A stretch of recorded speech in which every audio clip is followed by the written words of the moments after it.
Becky, you're muted right now. Thank you, Jen.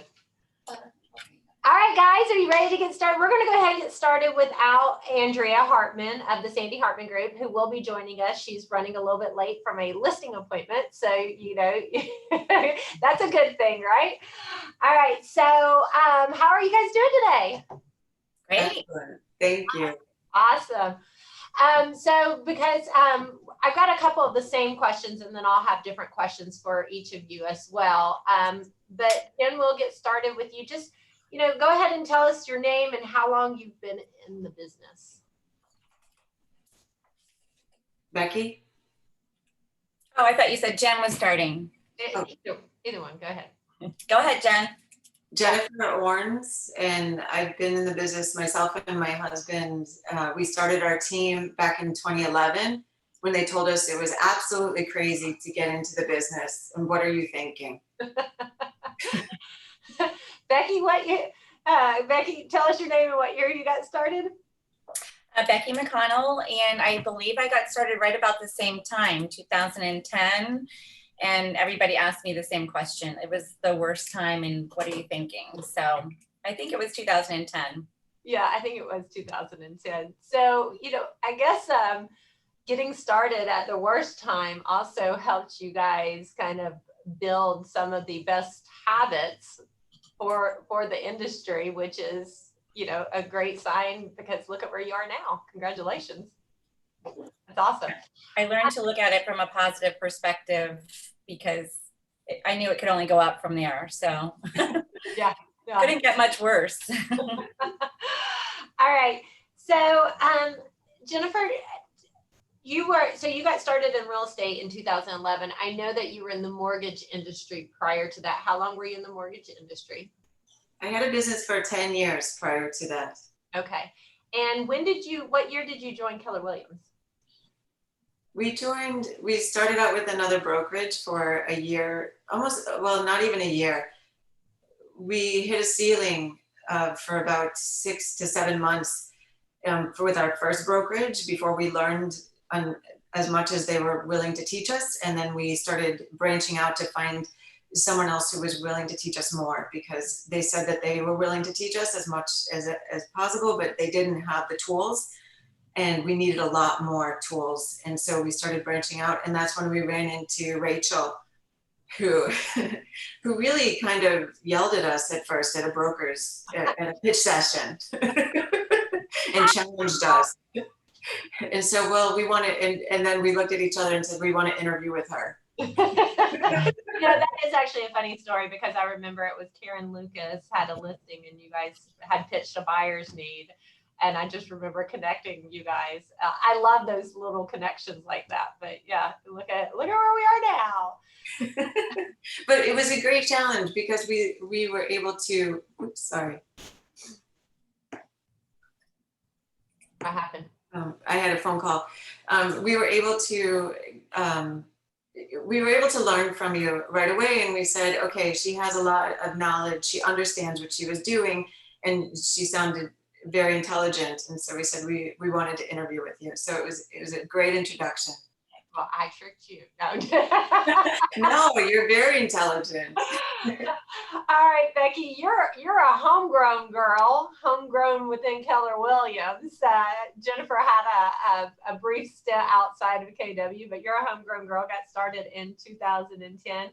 Go ahead and describe to us your team size and like some of the positions, the roles that you have that help you function on your team.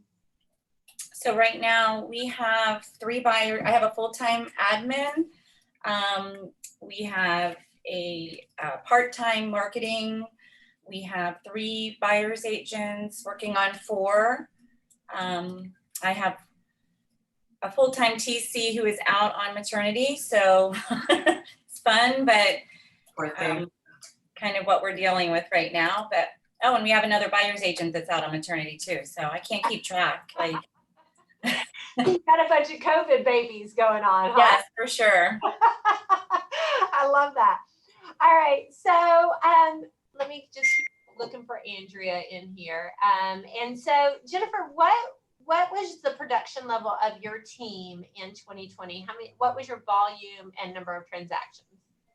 We did a little over 41 million last year in volume, and that was 75 transactions. Awesome. And what size is your team? We have, actually, it's myself and my husband, and then we have 2 other agents, and we allow them to list and to be buyer's agents. And then we have a transaction agent.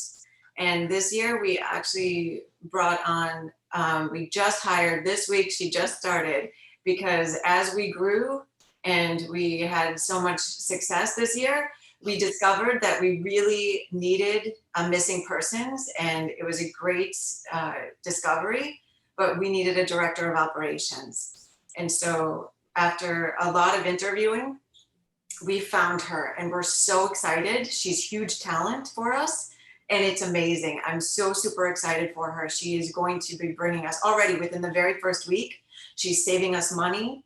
She is incredible talent. She's going to be bringing our business to a whole new level. Awesome. That's great. That's exciting, isn't it? Very, very. She's challenging me already. Okay. And then Becky, what was your volume and number of transactions? What was your team's volume and transaction count for 2020? We did a total of 123 units, and our volume was almost 51, like 50 million, almost 51. Awesome. That's huge. So 123 million, 123 transactions, 51 million. You know, 2020 was not an easy year for a lot of realtors. And one of the things I want to pause and just point out is that in real estate, we're building businesses and careers. And I hope you guys heard that, you know, there are a lot of roles and opportunities within this industry. Jennifer, you're bringing on director of operations, right? That's not something people think about typically when they think of real estate. Becky, you've got marketing and transaction coordinator and administrative assistant, and so and maternity leave. Like, these are not things that we usually connect with real estate. So I just want to point that out to people to understand that big businesses like this create opportunities for others, and I love that. But with 2020, you know, with the stay-at-home order right around the middle of March, I think it kind of took us all for a shock. And if you look at the stock market, like that time in the stock market just went boop and then came right back up. And I think all of us did that with our mindset and our businesses in a way. Like, we had to pause and say, okay, what's my way forward? So Becky, with the activities of 2020 and the stay-at-home order, what were some of the changes that you guys made in your business?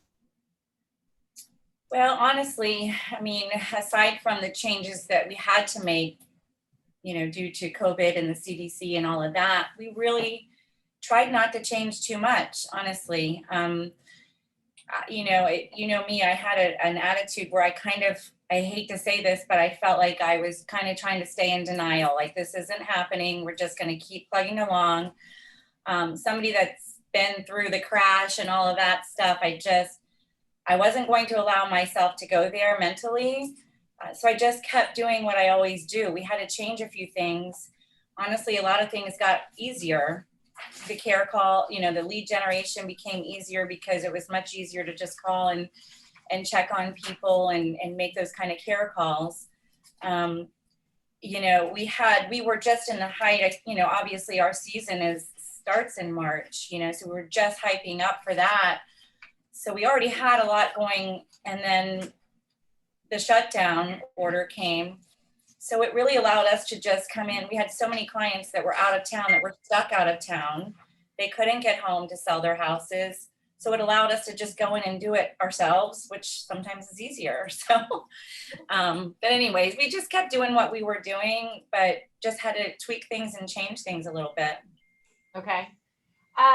So you said it was a little easier because your lead generation became care calls. You just explain to everybody what a care call is in case they don't know. You know, just calling, you know, obviously this is, you know, a pandemic that's happening, and you know, calling all of your past clients, calling your friends, calling your family, just to check on them. Is there anything that I can help you with? Yeah, absolutely. We found a lot of people, not only were doing that, but a lot of people needed to receive it. So that's great that you guys did that. So Jen, with you and your team, like what changes did you guys make in your business? And I know Lonnie is also more susceptible than most, or, you know, it definitely falls in that category. And so you guys had to make some pretty significant changes. What kind of changes did you guys have to make? We ordered masks with our brand on it. And I had gloves because in the beginning they said that gloves were necessary. Hi, Andrea. And so I literally had masks and gloves at every showing. We had a whole kit that we created for COVID. It was our COVID kit that we gave to all of our agents. So we put it all over our houses for our listings. And so we had COVID kits. And so that was totally huge. And then, you know, at one of my showings, actually one of the people, you know, I opened the door with a dress on and masks and gloves. And one of the people came up to it and the agent said, the woman just ran back into her car because she was scared of you. And I'm like, I'm protecting you. This is what I'm supposed to be doing. But it was, you know, I guess I looked goofy, but I didn't care because I was protecting, you know, and so we wiped down everything and we put it into all of our showings. And so we put it on the door of every one of our listings before we would show that this was our COVID guide. But we continued our business and we continued with what we were doing and we didn't stop. And we pushed through, but we made sure that the rules were according to what we tried to make everybody safe and keep everybody safe, but we didn't stop until they told us to stop. They said no more open houses, and then we would stop. And then when they opened up open houses again, we would then open up open houses again, but we put the COVID rules on the door. And then we put arrows, this is the way that you're going to go. And we put 2 agents in an open house and said, okay, you're stuck at the door until somebody else leaves for the open house. So we tried to make it so that everybody was safe. And if you didn't have a mask, we would supply you with a mask to go to the open house to be in. So we tried to keep everybody as safe as possible and as healthy as possible, but we didn't stop. And that's what I heard with Becky too. You know, you both got started, you both had lives and careers that were impacted by the real estate crash. You got started in your real estate career like at one of the hardest times. And I think getting started at that time helped you see what we went through as, all right, this is just another little bump in the road. I'm not stopping. I'm just going to figure out how to get through it. Well, because we had people that had contracts on their home and they had nowhere to go. They had nowhere to live. And so we had to help these people to move on. So they were desperate. And so they were calling us and saying, what do we do now? So we couldn't leave them just hanging and homeless. Yeah, absolutely. It definitely is an essential part of our world. Welcome, Miss Andrea Hartman. Hi there. Sorry I was late. That's okay. Life of a realtor, you get stuck in longer appointments than you plan on sometimes. It's completely understandable. We appreciate that you're here. So Andrea, we just got started off with Jennifer and Becky telling us a little bit about themselves, when they got started in the business, and then the size of their team. So can you share with us, when did you get started in the business? I know kind of at birth, and and tell us about the size of your team. Well, so Sandy Hartman's actually my mother-in-law. Okay. So I've known her since I was a teenager, because I grew up in Seminole and I met my husband when we were in high school, and we just coincidentally went to college together. But my first career actually after we graduated was in Washington, D.C. And somehow through word of mouth, I fell into real estate as a licensed settlement agent at one of the largest real estate law firms in Washington, D.C. So it was really interesting, even though I was on the other side of the transaction, dealing with the transactions there are a lot more different. There's a lot of NDAs. There's a lot of confidentiality that happens because you have like the head of NATO showing up to sign on a condo for his son, and nobody's allowed to know where anyone is. So it was really interesting. And it was in 2004 at the peak of that really intense, really busy market. So, you know, I got to see that firsthand. And then because I worked with a lot of the builders out there on their projects, I also got to see almost before the public knew, I was very aware that it was getting ready to crash. And then I left because my degree is actually in finance. So I saw that. I left as a settlement agent. I kept in touch with them, but I went to my career in corporate retail to use my finance degree. And while I was doing that, my husband was actually selling real estate on Capitol Hill. So I was always kind of indirectly involved. And then, you know, we did our own investing on the side. So I stayed with that. And then probably about 6 years ago, Sandy, you know, wanted some help with the team and growing it. And we were out in San Francisco for work and then came here. And, you know, it's been a rodeo ever since. Awesome. So what was the level of production the Hartmann team did in 2020 with volume and transactions? So we did just, I want to say, over 58 million and 150 transactions in 2020. 58 million and how many transactions? About 150. Wow. Yeah, it was crazy. And most of that was done the second half of the year because the first half there was just that pause.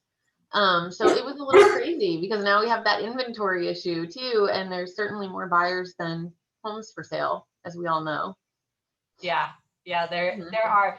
That's, you know, what's interesting is that, so Hartmann did 150 transactions, 58 million. McConnell did 123 transactions, 51 million. ORNS did 41 million. 41 million with 75 transactions. So, you know, it's average sales price and the area that you're all in definitely makes a difference. So Andrea, you're primarily in the Seminole area. Becky, you're out of the downtown office, and Jennifer, you're out of the beach office. So, you know, I just wanted to bring that up because not everybody knows where you guys are. So I just wanted to make sure I shared that out there, and I'm trying to share you guys out there right now. All right. So now that did you guys, Andrea, have to make any significant changes in your business with COVID? Yeah, I think we, you know, really early on in March when this happened, you know, it was definitely a shift for us because we do stuff, you know, we're always in front of our clients and our past clients. And, you know, 70% of our business often comes from our database every year. So not getting in front of them, not having the event, that was going to be hard. So, I mean, we just got on the phones. We started, you know, sending out like just nice note cards telling people we were thinking of them. You know, we called and checked in, kind of like Jen and Becky were saying. I think we just, you know, really had to pivot and just reach out, you know, even though we couldn't do it in person any longer, we just kind of did it over the phone. We engaged in social media more. We just kind of did all those things that I think you're hearing a lot of people are having to do this year. Yeah. You know, being leaders of a team during that process of going with stay at home and COVID and unknowns, yet but starting the year with big hopes and high expectations, what were some of the things that you guys noticed that were changes within the people that were working in your business, working on your team, and how did you have to adjust your leadership style? I'll let whoever wants to jump in on that one. I think one of the biggest changes for me that was hard to get used to was, you know, my staff working from home. That was a big change that we had to kind of adjust and get used to. Not something that, you know, when you're paying people by the hour and they're working from home, that was a big adjustment. And the same thing, just trying to keep the team motivated because there were so many things going on and we wanted to keep everybody safe first and foremost. But at the same time, you know, we had clients that we needed to help. So, you know, just trying to keep everybody motivated, I think. And then there was a you know, a little bit of a lull where, you know, things were kind of quiet. And I think people were starting to get very concerned about the, you know, state of the economy, about the real estate industry, and really just trying to keep the team motivated. throughout. Yeah. And not only do you have to continue helping your customers who are in the process of making a move, but also we have to protect our realtors who, their livelihood depends on this. Like they have to be able to pay their bills and keep their lights on as well. So, there's two big aspects. And also with the same thing with the clients, there was, it just, there was just such a swing, between, some people believed one thing and some people believed another. And it was just, you had a lot that you had to deal with regard to, educating the client, your sellers and buyers, and just seemed like it was, every day something different, like a contract falling apart because of COVID. Everything was because of COVID. So, yeah. Yeah. All right, Andrea, Jennifer, the world was ending. Yeah. Andrea and Jennifer, how did you guys, or did you have to adjust your leadership style with your team during that time frame? I think an interesting thing was oftentimes they'd come to me and say, okay, well, this just changed how, and I'd say, okay, let's just pivot. And here's how we're going to pivot. Constantly saying, here's what we need to do. And here's our mindset that we need to take. And here's how we're going to pivot, and then we would, there was one of the brokerages that came out with their own COVID form. And then we would get that sent to us. And I would say, okay, now here's how we can react to this. Here's what we can do. There's an actual COVID form. There's different things that kept coming at us. And here's how we need to pivot. So constantly thinking of the mindset of we just need to pivot and we just need to stay positive. And, there's always something that we can do that's positive in this and stay out of the drama. So, and I think that's what we try to focus on, stay in the facts, stay out of the drama, and, try and stay out of the negativity, so, and that's really what we were always trying to focus on, because there was a lot of drama. There was a lot of things that came up, and you could stay really in the negativity and the fear. And I think that the anxiety and the fear were really brought up huge on the team and a lot of different situations. And I think that trying to stay out of that was really, what I could bring as a leader on the team. Hey, Allison. Hello, superstar.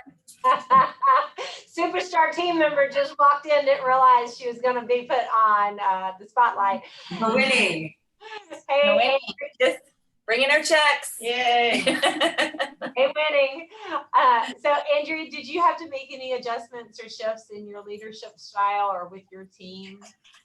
Yeah, I think more than ever, well, no matter what happens, we always have a weekly team meeting.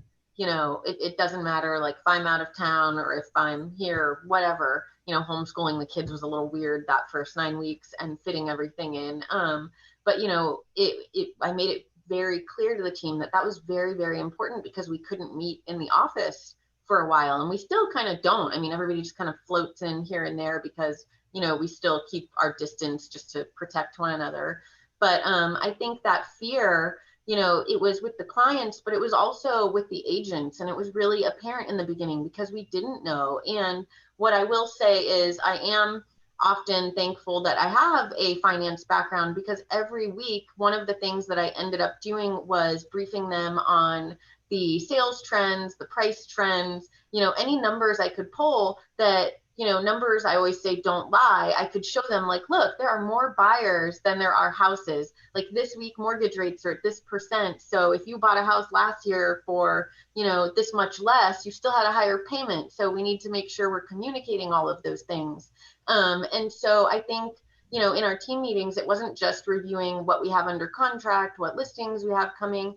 It also became where, I really had to focus on what the numbers looked like in our local Pinellas County, what they looked like in the state, the country, and really communicate that to them, because depending on the personality, you had people that were in total fear, but you also had agents who were like, should we start calling the investors now because the market's going to crash? And I just remember snuffing that. I'm like, there's no way that that's what's going to happen right now. Like if people are running from up north, they're coming here, which, we've seen now that to be true. I mean, we're in the perfect spot for it. So, I think, it was getting over that hump. That's been a really big thing. And just making sure that, you know, I'm not only reassuring the clients everything's going to be okay, but remembering the agents, even the ones that have 20 years experience on our team, still need that reassurance, you know, and that virtual pat on the back, really. Yeah. And you had a lot of I think you answered a lot of the question that Jennifer Thayer has in our chat box. She said, what did you do to keep your team together when it initially seemed that COVID was going to cause a crash? And so Andrea, what I heard you did was you just went into kind of some of the financial facts and statistics of the housing industry to reassure. Do any of you guys have anything that you'd like to add to that question that Jennifer posed? We did the same thing. We did our meetings through Zoom. Obviously our team meetings through Zoom every week. We stayed connected. Again, doing all the same things that Andrea mentioned, you know, just keeping everybody informed with regard to the facts. And just like Jennifer said, keeping everybody positive was really the biggest thing, because there was just like, there was fear in some people, and, you know, so it was a lot, but it's just staying focused and staying with the facts and staying connected, really. All right, ladies. So what is the big goal for 2021? Now that you figured out how to navigate this crazy real estate world with the COVID pandemic, you soared in your numbers. What is the goal for 2021? Andrea, you want to get us started? Are we talking like numbers, or are we talking like the way we're going to run our business? Give me some volume or details. I know you have something in mind. What was volume, that? Volume and or transactions. Right now, you know, we're in the middle. It's funny. I always wait till January, and we're in the middle of doing we do those 10-minute business plans with the team. I think Lisa Spencer taught them to me like way back when, and I love those things because, again, numbers don't lie. So we're going through that right now, and I think now that the team has a bigger grip on, you know, what it's probably going to look like the next year and how we're going to manage it, what's going on with inventory, I think that's really helped.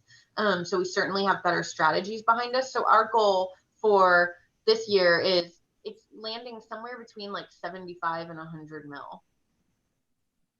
No, there's a big gap between 75 million and 100 I million. know, and I'm not done. I'm sorry. I still have like to meet with. All right, awesome. That's like our projections. And we have a new hire too who's doing awesome. So I really want to get his numbers. Okay. Is that Jesse? Yeah. Yeah, Jesse is doing great. I love that. Yeah, he's awesome. So he wants 100 mil this year. So I told him, let me just finish doing the math here. Great. All right, Becky, what is your team's big goal for 2021? Well, we did our business planning in December and kind of broke down everybody on the team, their personal goal, where they wanted to be. So it kind of ended up being, we're at like a $62 million goal, 155 units. So that's our goal. I was fortunate enough to be part of that meeting, and I just want to point out that so Becky's goal for 2020 was 40 million. And by October, they had already surpassed that, and so it was like, okay, let's push it to 50, and then they ended up with just over 50. But I barely made it.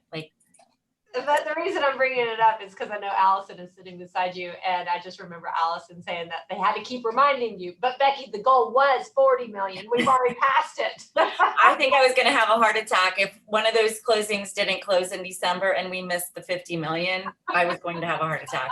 That's what leaders do. We like to stress over those little details. And I know. that we're doing it. We just have to go get like more highlights, put in an extra. My poor team, I tell you, December was a little stressful. Yeah, right? I love that. All right, Miss ORNS, what is the big goal for the ORNS solution in 2021? December was crazy. I agree. Everybody wanted to do a transaction in December. It was absolutely nuts. Yeah, it was. And Becky, we had the pleasure of doing a transaction with you in December. So thank you so much. And you knew how crazy that transaction was. We had, anyway, horrible lender that we had to deal with.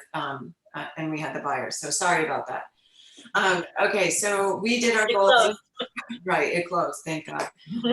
Okay, so we had our goals. Totally forgot all about it, man. So, Sorry. Right. Thank God. It's like childbirth. If you remembered it, you would never have another baby, right? Okay, so we did our goals as well, our business, financial, personal as well with our team. We have one more missing persons that I want to put out there. So we are looking for another agent as well on our team. But right now, currently, we have a stretch goal of 55 million volume. And so, but we do have a missing persons. I've already spoken to Rachel about it. So we're looking for another member. But we have big, huge goals. And then, so we're incredibly excited about it. But myself doing a huge study on goals as well. And I'm also reading the 4 disciplines of execution. Because if you don't have, if you don't do that, if you can set goals, but you don't execute them, then you have nothing. Yep, right here. My team loves that I have them reading it. I don't have it handy because I think it's right next to my bed right now because I'm reading it. Well, that goes into the next, I mean, you guys all brought this up, but that is part of the question. What or who do you need in order for you to help you hit your goal for 2021? So Jen, you started describing you have a missing person. Tell us a little bit more about who that missing person is, and maybe we can help you find that missing person. Jen?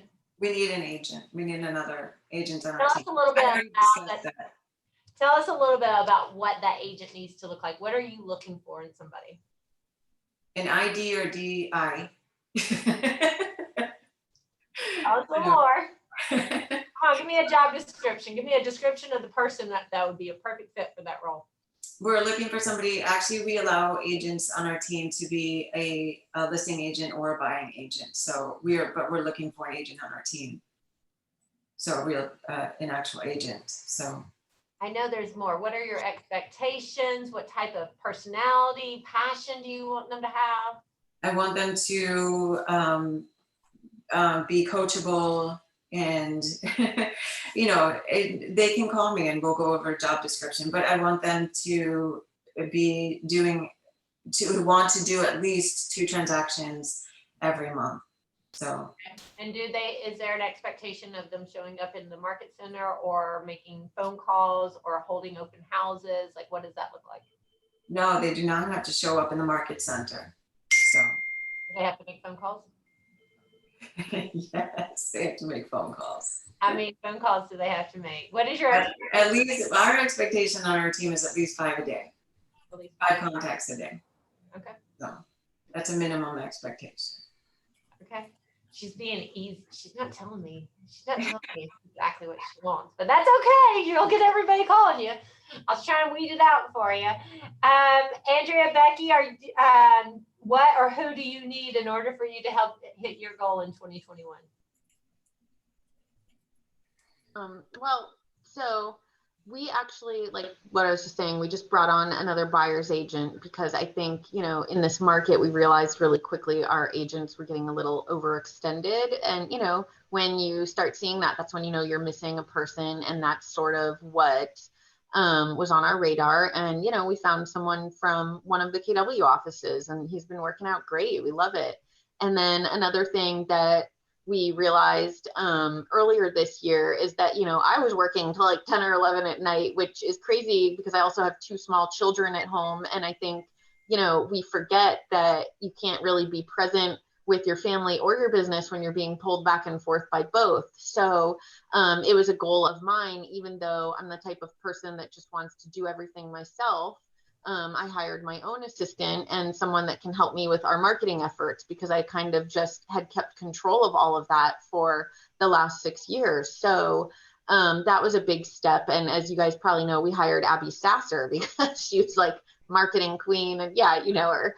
She's awesome. And that's been really life-changing for me because it's helped me connect with our clients more. And really my job should be talking with them while my agents are out and about. And it's given us some new perspective on our marketing initiatives and just kind of taken a big chunk of work off my plate, which helps me be more available to our database and our agent team. And your family. Yeah, it's important. So Yeah. that was a big step for us. So we're probably okay right now, but the last quarter of the year really, opened our eyes to what we needed. Okay, awesome. Thank you for sharing that. Ms. McConnell. Well, I think, I have an amazing team right now, and I've added a lot of leverage this past year mostly because I had to. So we're always looking for new talent. We're always looking for, talent to join the team. And as a matter of fact, when we did our business planning meeting in December, we kind of had a missing person also, because I do a lot of the transactions, and part of my goal for this year is to also leverage that so that, like Andrea, that I'm not doing as many transactions as I did last year. I just don't know how that's going to happen. But it was interesting that, when we sat down with the team and everybody broke down their goals, and, when you break it down step by step, and they realized when they came back the next week, we don't need that missing person. We can do more. That's kind of what their attitude was. They're really, excited and pumped. And so we'll see. But again, we're always looking for talent. But I'm very fortunate. I have a great team that really, I couldn't have done it without them last year. So I'm excited to see what this year brings. Awesome. I love that. Well, I didn't prepare you guys with this question, but it's an important question. And so, I've really been talking about this a lot the last week. And so I want to ask you guys, how has life changed for you since you got into real estate? So for some of you, it might be 10, 11 years. Andrea, I think you said like 5, 6 years that you've been running the team. Yeah, full time. I think it's been about 6 years now. How has life changed for you since you've gotten into real estate? Well, I left a corporate career right before I came into this. So what I will say is it's certainly given me more flexibility to spend more time with my family. It's also reminded me, to go back to those basics of management, because, when you have a team, you're not managing salaried employees, you're managing people whose incomes are based on commission. And, if something's not going right, it'll keep you up at night wondering if they're going to make their goals and be able to support their families throughout the year. So I think it's definitely a shift in mindset, because the responsibility that I feel for my team is certainly different than the responsibility that I had when I managed a team of, like salaried professionals that were on a 9-to-5 schedule. Now, I'm in touch with them all the time. So, we have more flexibility, but you also have to be more flexible, I think, too, because it's just, it's a different animal. So that was kind of an eye opener. You sort of forget about that piece till you come back into it. Thank you for sharing that. I love that. You got to be, what did you say? You got to be more flexible and something. I lost it. You get more flexibility. It's easier for me to like block time off, spend with my family, take a vacation. The team handles stuff for me. They're great. But I also need to be more flexible, because my agents might need me at like random hours if they're in a pinch on a contract or something. So, it's a give and take for sure. Okay. I love that. Thank you.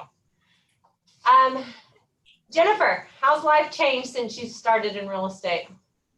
I had the business before and doing mortgages, and I actually learned so much from that business, and I thought that I knew how to run a business, and I realized that I didn't. And then, I ended up going bankrupt with that business, and I put my all into it. And then I started out in this business and grew this business. And what I've learned from doing 2 businesses has been just a huge eye opener. And I've grown so much from it. And this business is amazing.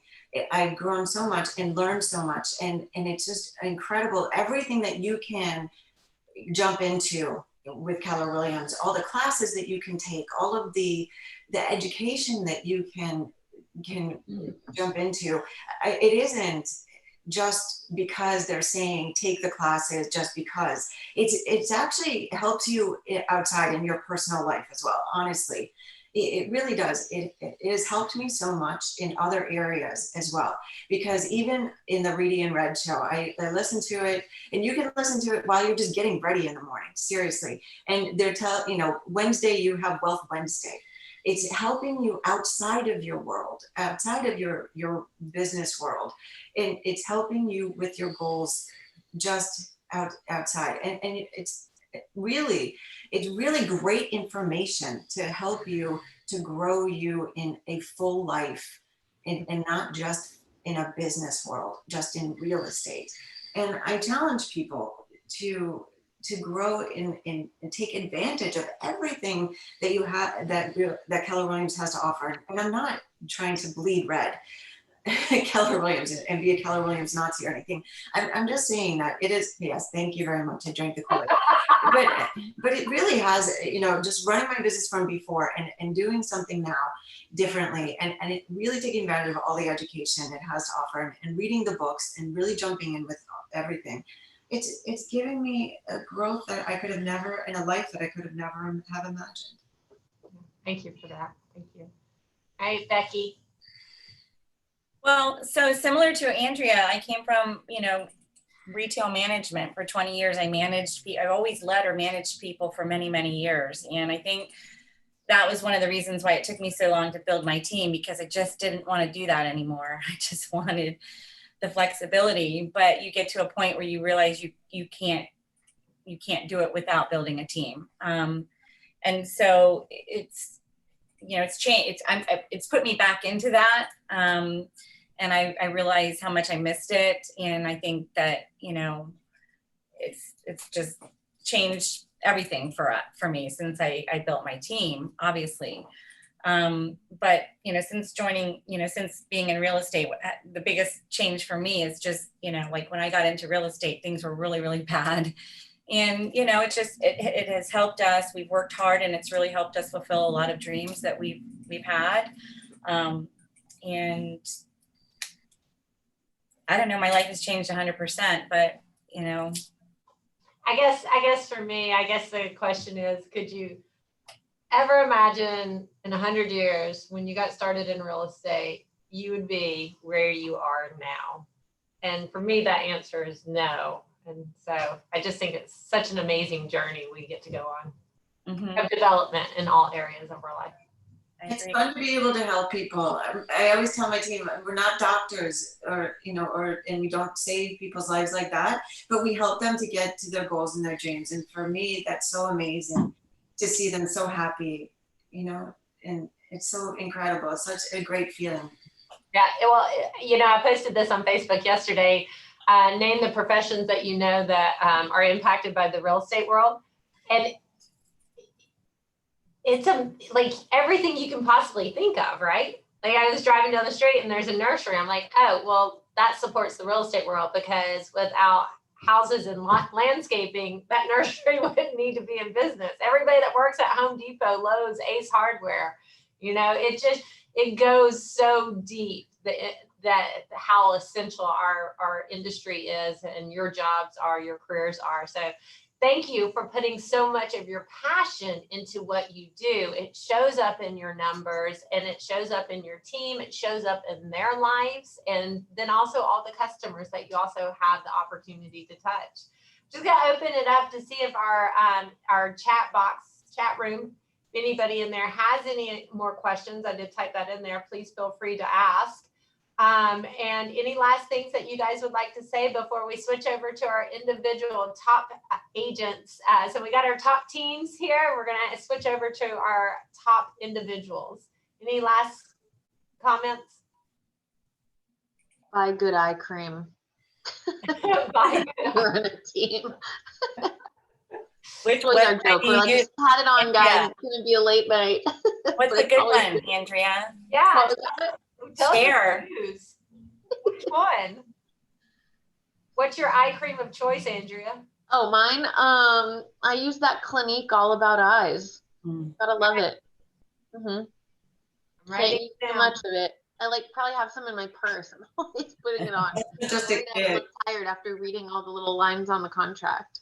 Well, I know Audrey Sartain is watching, so I'm just going to say, Audrey, make sure you get me some of that. Jake has a hand raised, but I don't see an actual question, and I don't know what to do with Oh, it. you know what? One just popped up. Do you see that one, Rachel? Is a team worth having? Trying to decide on that. Great question. Well, I'll go first. I'll say yes, because you know what? I don't know if I would be capable of handling, you know, multiple clients and multiple listings and still being able to take a week vacation with my kids to go hiking or take them, you know, wherever. And that's been really important to me. And having a team allows me to get away and recharge. I usually come back, you know, with new ideas, more energy, and everything's okay. Like everything is fine when I get back. There's no fire alarms. You know, my admins have helped me with my transactions, and the agent team helps with the buyers and sellers that call in. Like there's always someone there that can help. So, you know, if you find the right people, it can just, you know, sky's the limit. Perfect. I agree 100%. Yeah, right? Yeah, you know, you did it yourself for so long, Becky. I don't know how you did it. That's exactly. You were a machine. Troy says a team will make. I think it depends on your goals. It depends on what you want to achieve, and you can only achieve so much by yourself, you know? So if you're okay with, you know, not having time off and not having, you know, just working by yourself, then that's great. But you can only do that for so long. And if you want more, like most of us do, it's going to come a time where you need to put a team together. But I think, like Andrea said, it's really important that you have the right people on your team. That's the biggest key, is finding the right people and training and coaching. So Troy says a team will make you crazy for 5 years and sustainable forever. I love that. Thank you, Troy. And Shova says, how do you find the right team members? Hire slowly. Call Rachel. Yep, call me. Go through the career visioning process. Don't put anybody brand spanking new on your team. There's Rachel's 3 rules. Word of mouth. Like where, Jen, Becky, where did you find your agents? Because mine's been mostly through like word of mouth. Like someone knows someone that's great, and then we want to talk to them. Is that kind of how you guys are doing it? Well, I mean, most of mine have come from within the office, and word of mouth. Yes. Yeah. Within the office, and then we'll take them through the career visioning, because that's a very slow process, and then you make sure that you don't make a mistake. Yeah, I love the career visioning process because it's not just about the person you're interviewing, it's how they align with your behavioral style and skill set as well. So I love going through that process. That's one of the things I enjoy the most, is helping you guys find talent for your teams. So Shova says, thank you all for your amazing, and thanks. Troy. Thank you all are amazing. Congratulations. Troy says, teach, ignite, and poach the best students. Yes. We've always said that one too. All right, guys, thank you so much for your time. I'm going to transition you guys out of here, and we've got our individual agents coming in. So please stay tuned for them. And everybody, please give a shout out to Becky, Andrea, and Jennifer. Give a shout out on Facebook and social media, and just say thank you to them. Bye, guys. Bye. Thank you. All right. I'll take you out, Jen. There we go. All right. Next up, we have Miss Jennifer Thayer, Miss Dawn Fader, and Mr. Jody Staples, who, he was able to make it. Yay. Okay, so you guys are all popping in. There's Dawn. Hey, lady. How are ya? How's little Finn? Little Finn all healthy and everybody good? He's healthy and happy, yep. All right. Well, for some reason, it didn't pop the other. Oh, the other two don't have. Okay, let me take Andrea out. This is what happens when they. Hey, Jennifer. Hi.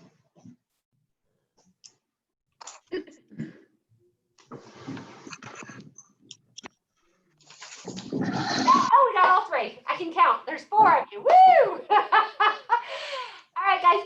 We have just a few seconds before our 1 o'clock, and I just kind of wanted to get these. So I'm going to let you guys, if you don't mind, give me 2 seconds. Okay? On the right-hand panel.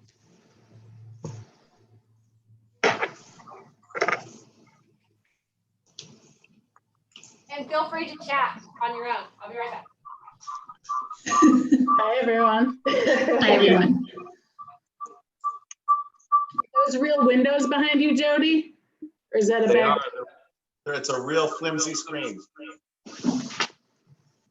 So, It's a screen? yeah, it's a screen. Oh, I like it. It's Thank nice. you. Yeah, when COVID lasted more than a week, I figured I needed to do a little decorating. Looks good. Looks good. Thanks.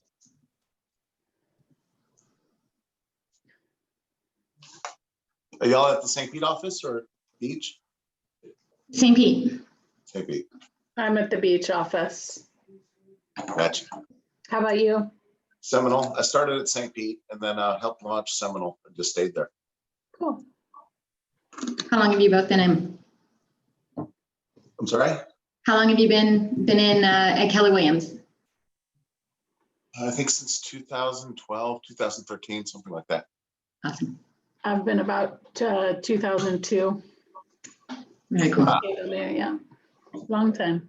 Yeah. Hold on A one bit second. newer. I started off in 19, so a Okay, little bit cool. newer. Yeah. Very cool. Interesting time to start. I know, right? I've been licensed for years, but yeah, just transitioning over to Keller Williams. Cool. Well, welcome. Thanks. Where were you before? Smith and Associates, Okay. Downtown? downtown. Sorry, I'm trying to do it from my phone. I thought I was going to be on the road doing this. So I got in just in time and it started from my phone. So I'm trying to set it up so I can see. No problem. Well, I feel like I'm the only one with the boring background, even the team earlier. I've got one picture and lights. I've got a big mess behind me, so. Don, you actually look the busiest. Jody, it looks like you're enjoying your It's space. relaxing. And I love that backdrop. It's really nice. Yeah. Thank you. I was on a Zoom call with Murray Coleman, Mhm. and he made a comment. It looked like I'm broadcasting from prison. You know, anything else. So I thought, okay, I got to do something here. Hey, Rachel, you still have Andrea's image on. At least it's on mine. I just took it down. It should be gone by now. Uh, So you can go up to the thank you for saying that, Jen. You can go up to the top right corner and click speaker view. got it. Okay, good. All right, awesome. All right, guys, thank you for being here today. We have representatives from our downtown Gulf Beaches and Seminole offices. So we're super excited. And, I love the format of this because we get to look at teams and what they've done. And then there are so many individual realtors out there that are like, okay, maybe I don't want to build a team. Maybe I do want to build a team, but I just want to know, how do I get to the top as an individual? So I love that you guys are here. I wanted to start off, if you guys don't mind, just give us your name and how long you've been in the business. And Dawn, we'll start with you. I'm Dawn Fader. I've been in the business for about 18 years. Wow. Keller Williams the whole time. Really? Born and Yeah. raised. Yeah. All right, Jody? I guess it depends on how you count it. I originally got my license back in like 95 and was doing commercial, and then went to law school, used my license representing some of my clients. But as far as just being in real estate, doing residential and having it as a primary business, it's probably 7 years. Okay. And then Miss Thayer? Got licensed back in 2005. I was started off in developer services, did that for a while. When the market downturned, I went back into outside sales and then came back in 2015. Okay, wonderful, wonderful. Well, I just want to share a little unknown story or unknown fun fact. Before I had any idea what I was doing in real estate, and way before I joined Keller Williams and knew how to build a team, Jennifer and I actually partnered up at our previous brokerage and attempted a team. Had no idea what I was doing though, Jen. So, I think that's just funny because a lot of people have no idea about that. So. No, it was definitely, it was such a tough time, and I wasn't at that time really skilled to transition. I was on developer services, so it's a very different transition for me to have done that, and at a weird time. And now it's a completely different, time in the market. Yeah, a completely different weird time, right? Yeah. All right, wonderful. So guys, go ahead and share, what was your 2020 volume and number of transactions? Who wants to go first? My volume was about 12.8. Okay. And that was 20 transactions. Okay. Jody? My volume was just about 48 million, and I had 41 transactions. Well, I think I'll just be quiet now then. So, where's the little ports? I have to go to that one. So now my volume, let me see. My volume was about 6.3 million and 7 sides in that. So, but that was about, I think I worked about a quarter of the year. So yeah, that's fantastic. That's what I was going to say, Jody. Jody is also our does compliance for our Seminole office, and I don't think you really got back focused on to your real estate sales business until about when, Jody? When did you really start putting the effort in? You talking about last year or just when I got back to it? I mean, last year, I have 2 parents that are in their late 70s with health issues that I take care of, and and I'm a single dad. So when COVID hit, that kind of shut me down, really until kind of late fall. And so, I did maybe close to $1 million the first 3 quarters of the year, and then a little over 5 million, from October to December. So. Fantastic. All right. So, well, that's one of the questions I had, Jody, and you can keep us going with that. It was like, when we did have stay-at-home order put in place and COVID pandemic was hitting right here at home, what changed? What happened in your business? What challenges did you have, and how did you respond? Well, I mean, the biggest challenge, everybody was challenged, but my response from a business was horrible. My response was take care of my family. That's not the horrible part. But what I did was I didn't continue doing the things that I do to grow my business. I wasn't lead generating. I wasn't marketing myself. I wasn't doing all the things that I do on a regular basis to keep my business going. It basically shut down. Take care of my parents, take care of my daughter. And, I realized that once we started learning how to live with COVID, that I needed to make some money. So, around September, I started getting back to what I normally do, putting myself out there, my social media, the format that I kind of follow with social media to lead gen, kind of how I get myself positioned in my sphere to get leads, and, it just started producing results again, fortunately. Thank you for that. And thank you for showing me your format for social media as well. I appreciate it. You're welcome. Don, what impacts did COVID and all of 2020, how did that impact, or did it change your business? Well, I completely stopped dead in my tracks. I was very afraid. A lot of people were witness to that on a Zoom meltdown that I had. I have a 3-year-old and I have living parents, and I was petrified. So I stopped working. I was a full stay-at-home mom, and I didn't do anything, nothing. It sounds crazy. I didn't do mailings because I didn't want the mailman to touch my mailbox. I mean, and anybody knows me, I'm not a germaphobe at all in the least. But I was really scared. I just didn't want anything to happen to my son. I was worried for my parents. And so I just stopped. So April, May, and June, I played in the backyard, and we went around and did our chalk drawings, positive messages in the streets for my farm area. I talked to a lot of people, and I think I absorbed a lot of their fear, like clients and neighbors. I think I did absorb some of their fear. There were a lot of questions that were being asked of me that I didn't know the answers to. And so I was scared. I was really scared. So I literally stopped everything. And I was a mom. I actually, it was pretty fun, actually. I like it. Well, you know what's pretty crazy is you stopped doing everything. And thank you for sharing that story, because I know so many people relate to that. It was a time where you didn't know how to move forward, and so many people did stop it. You still closed 12.8 million. Yeah, and the thing about that is I work at Geographic Farm on Treasure Island, which is probably where 85% of my business comes from. And so April, May, and June are always my busiest 3 months of the year. And I had 0 closed transactions during April, May, and June. I had a conversation with my accountant. She was trying to get my numbers for me so I could do estimated payments. I said, I'm pretty sure I'm done for the year.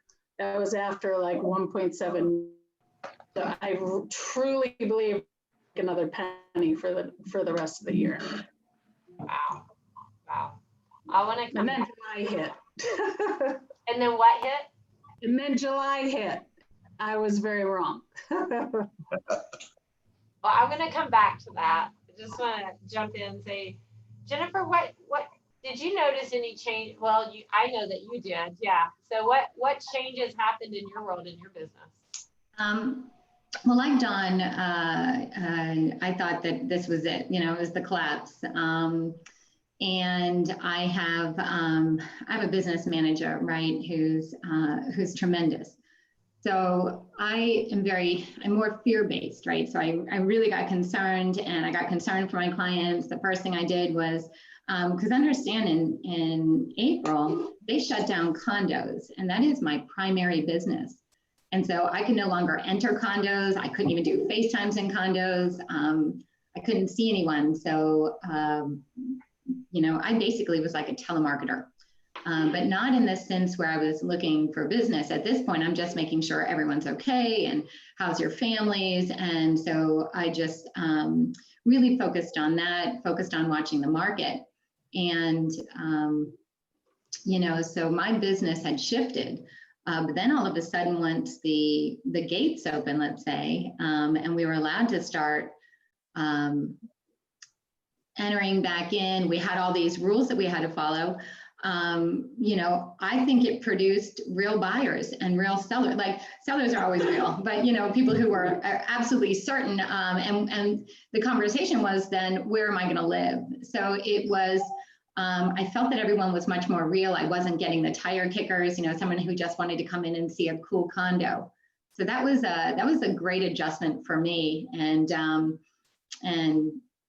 Jennifer, so Jenny Jones she's the organized side of me. So if you know me, Jenny's really organized. So she really kept on track and kept notes on everyone. So when we were ready to go again, we were able to hit it pretty hard.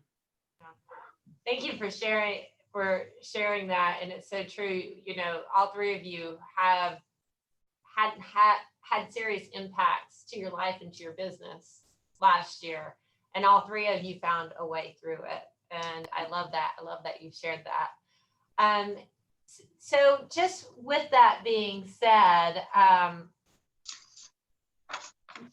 knowing that what you know now, getting through what you were able to get through, what is your goal for 2021? Dawn, we'll start with you. My goal is probably 50 million. probably. Yeah. By the way, I think it's important that everybody knows where you guys focus because they might have business that they can refer to you. So Don, you focus in Sunset Beach. That's your farm area. Yeah. How long have you lived there? Since 2001. Okay, because I know Vonda Golub in our downtown office had posted on one of the closed groups looking for a place in Sunset Beach. I'm like, Don Fader, duh. Yeah, she texted me yesterday. And hopefully you guys can put a deal together. Yeah.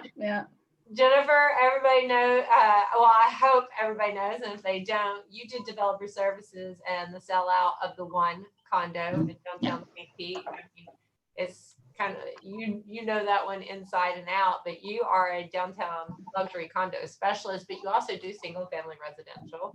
Absolutely. Yeah. And actually COVID taught me that I really need to start diversifying a little bit more, because when I couldn't get into a condo, my business shut down. I mean, I went over a month without any business. So, yeah. Over a month without any business and still closed 48 million.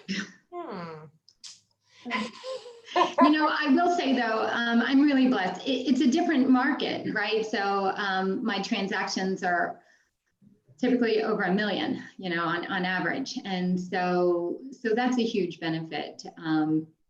Working in developer services, having met so many people so quickly, but my background is also on site. I mean, on site, I was doing on site, that was great. But I did outside sales. So my sales background is very different. I mean, I was door knocking, working for salon lofts. I worked for a nutrition company, working with doctors. So we had quotas to meet. So I was always focused on the clients, right? Because I had to be at so many places per day, but I didn't track numbers. I think I'm very different that way. I don't track numbers, although Jenny Jones does. So I'm very happy that she's with me. But I really just track making sure I get to as many people in a daytime as I feel is necessary to keep my business going strong. Love that. Thank you for that. Jody, do you have a specialty or farm area, or is it your sphere? A sphere is number one. I seem to end up on the beaches a lot, but I really kind of go where my sphere is going, and that's what I work more. That probably should be more of a focus to follow up, on an area and areas that I'm very familiar with. But sphere is number one for me. Okay. So guys, wanted to ask you this question. Jody, how long have you been with Keller Williams? Since 2012, 2013, somewhere in that area. Okay. And Jen, how long have you been with us? 2019, end of it. And then Don, born and raised, huh? Yeah. All right. So each of you might answer this question a little differently, which is what we want. So what's one of the most valuable trainings, books that you've read, or classes that you've attended that has helped you get to the level that you are? For me, it's always been family reunion and mega camp. I've gone many, many, many years. And to me, honestly, I love the panels from all around the country. And I love to hear what other people are doing. And if you get one little nugget out of every panel that you sit in on, it's worth the price of admission. So that to me has always been the most important training that we offer. Okay. Are you doing the virtual experience of family reunion? I would like to, but I did it with Mega Camp, and it's hard for me because I don't have a nanny right now for a 3-year-old. So it's hard for me to sit in front of a computer for extended periods of time. So if I can, I will. I will try to, yes. Well, the good thing is they're all recorded and you have access to the recordings with your registration. So that's true. There you go. Just a little plug. Family Reunion is February 15th through the 18th. It is a virtual experience, and we can put the link in here so that everybody can get registered to experience what Dawn has experienced. So, Jody, what's one valuable training that you've been to, book that you've read, or class that you've attended that's helped you get to the level that you're in? There are a lot of things to choose from here. But I would say probably, I mean, I know I probably should say MREA, but that was more helping me kind of get my business focused. The thing that was probably the most impactful was Gary Keller's The One Thing. I mean, that really kind of brought it home, especially when, I kind of went back to residential. I thought, because the things that I was selling for my clients or helping them buy, I thought I was kind of a big timer, but I was kind of shooting fish in a barrel. I wasn't lead generating. I wasn't having to make my own business go.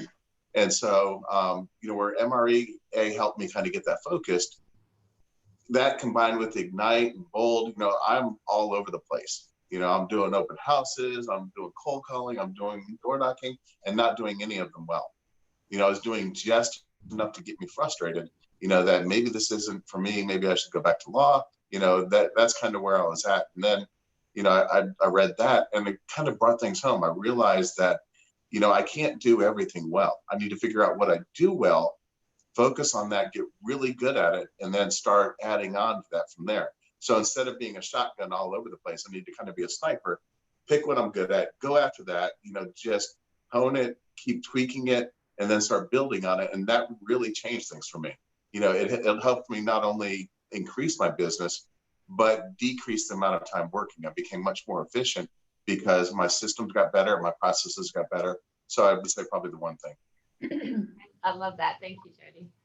All right, Jennifer, what's a valuable training, book that you read, or class that you've attended that helped you get to the level that you're in? And you've only been with Keller Williams a short period of time. It doesn't have to be a KW thing. It could be anything. Because I'm glad you let me get off the hook on this one, because I've been so bad with that. So I have a lot of training from different sales roles that I've done, and like Jody reminded me of a book when you were talking, Jody, called Outliers, which is a fantastic book, and I love that, which is you're really focusing on the things that you do well, and I think that's super important.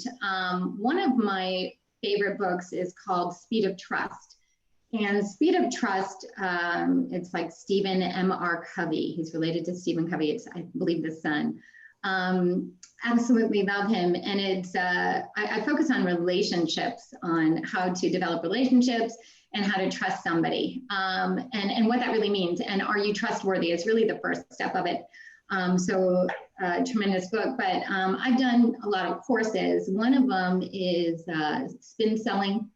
Spin selling focuses on the positives, right? If someone's going to ask you about, the rickety dock in the back of your waterfront property, you're going to talk about the water and how beautiful it is, right? And the access and the dolphins that swim underneath it, right? You're going to focus on the positive. Sandler Sales focuses on the fear, and then Dale Carnegie focuses on the relationship. So those are 3 courses I've been through, and a lot of others in my tenure in sales. So that's it. I have a book with Sean Covey. Was it Sean Covey? No, it's Stephen M.R. Covey. I believe is his name. I definitely know it's Stephen Covey. The initials escape me, but I think it's M.R. Excellent.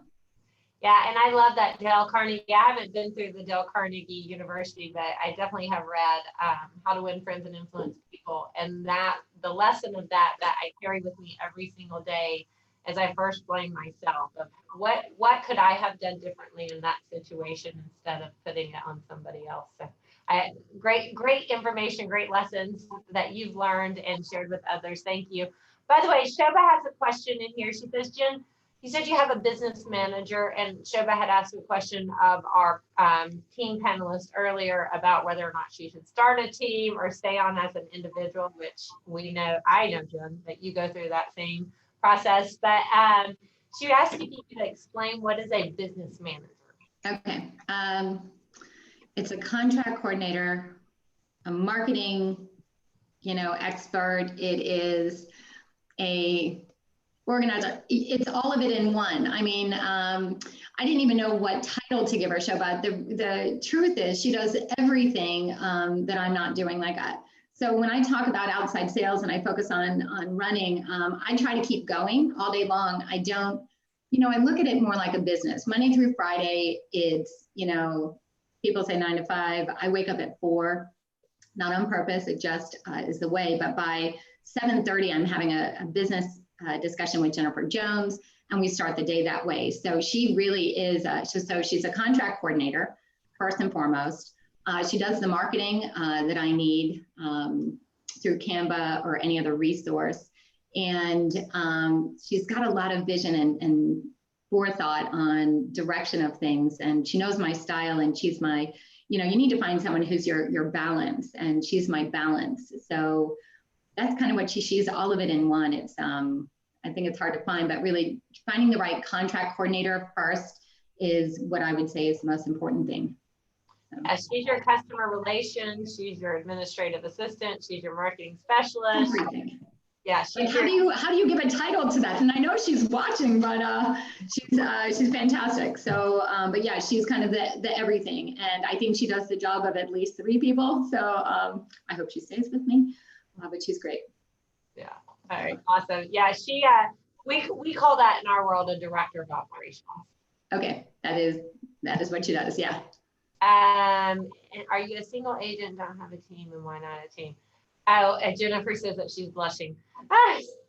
Don't. I'm sure she is. I love that.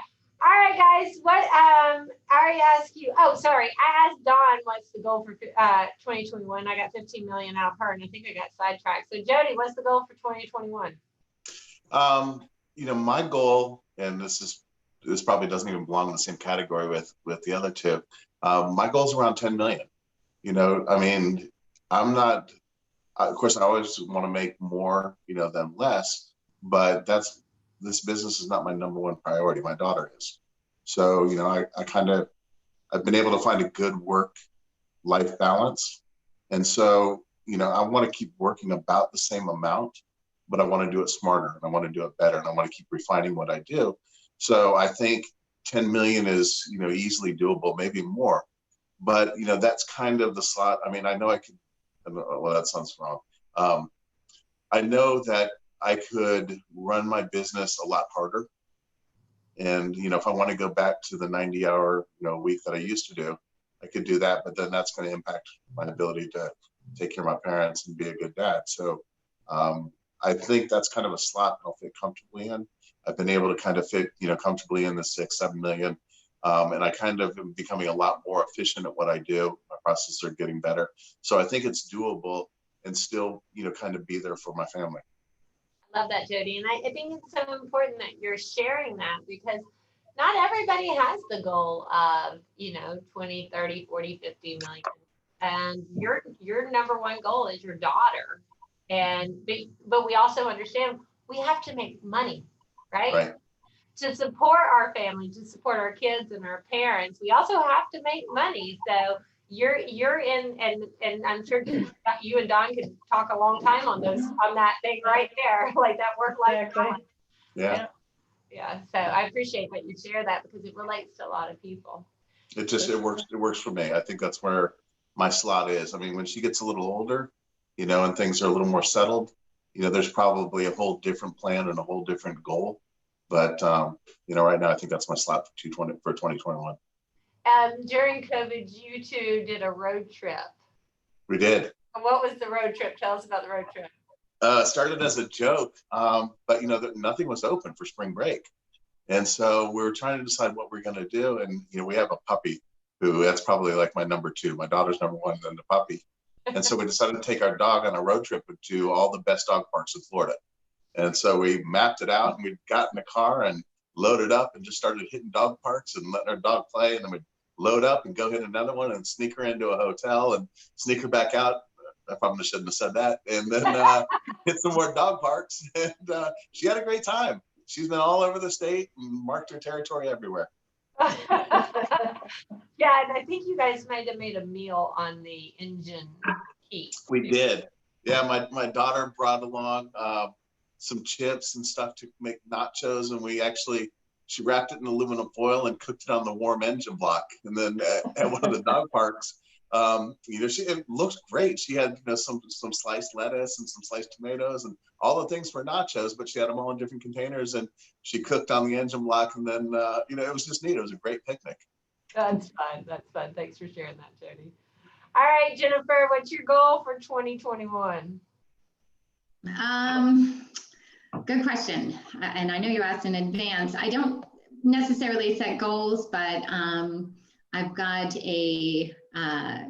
another agent who I've been using as, I call her my lieutenant, which is Morgan. And that's anything that I can't handle, I've been passing over to another agent, and she's been doing great. So I do have a goal of possibly growing a team. I'd like to sustain or get around 50 million or exceed that if I can. But really I'm, just focusing on the business where it's at. Okay, thank you. Thank you. I think it's important people hear, like, we have all different perspectives here. And if you guys were in when the teams were sharing, they've met with their teams, they know what their team members' goals are, they've outlined their goals. I mean, like, they've really taken like a very deep dive into it.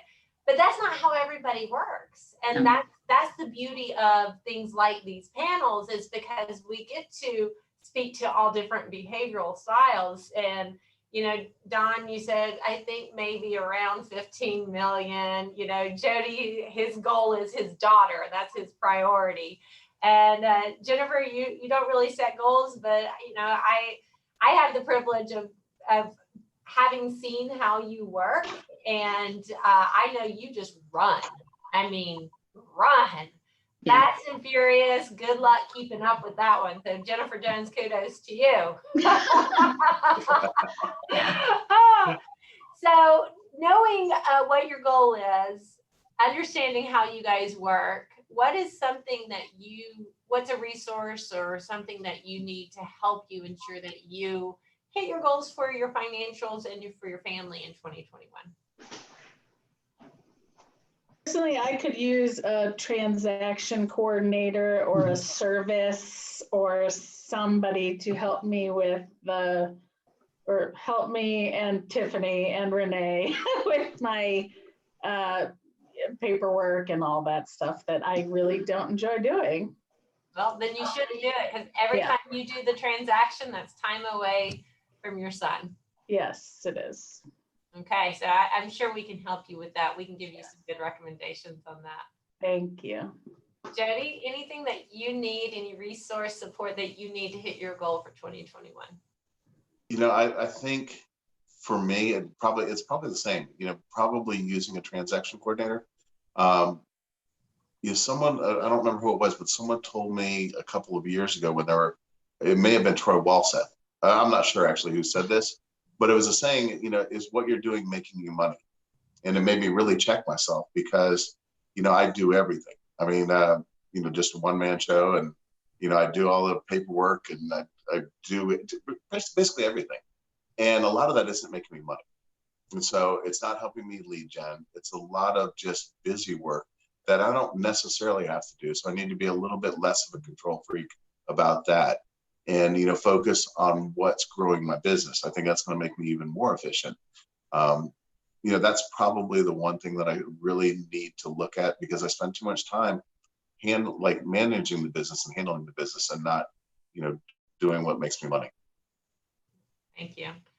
Well, Jim, we know you have that great business manager so that you can focus on the things that will make you more money. What's one thing that you feel like you need in order for you to hit your goals for 2021?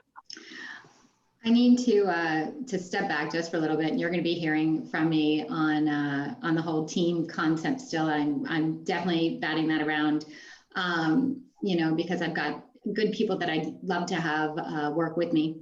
But at the moment, again, it's fast and furious. So I don't have kids. I don't have a dog. So I really am going, out the gate in 2021 really fast. And so right now it's just kind of managing where I'm at, but you'll be hearing from me. So I think I have what you need. Let's see. Jennifer should start a team or go on as an individual. Reply, hi, Hazy, try again later.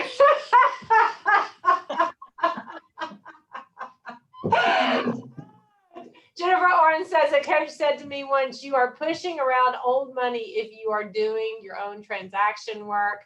when you say yes to one thing, you say no to something else. All right, so should Very true. Love that. Yeah, Thanks, Jen. very true. start a team. And if you really just weigh out what a transaction coordinator costs per transaction, if you just look at it straight up, you tell yourself, okay, I just need to hire them for the one. It's usually $350 on average. Oh, what is it now telling me? It says signs point to yes. So, but I would say that it is the most invaluable if you can just, keep swinging at the thing that you're best at and that somebody else manage the other stuff. For $350 off that one paycheck, it will free up your time to meet with 2, 3, 4 other people. And that's where you're making your money. That would be very well worth it. I feel like what Jody said, I am a control freak. I do everything by myself, every single thing. And for me, it's more $350. It's magical. I'd pay somebody double that to do my transactions. It's Jen, you didn't hear that. It's the actually relinquishing of the control that I need help with. Well, I think it would help for you guys to understand that when you hire a transaction coordinator, you don't just hire them and say, go start doing it. You actually can interview them.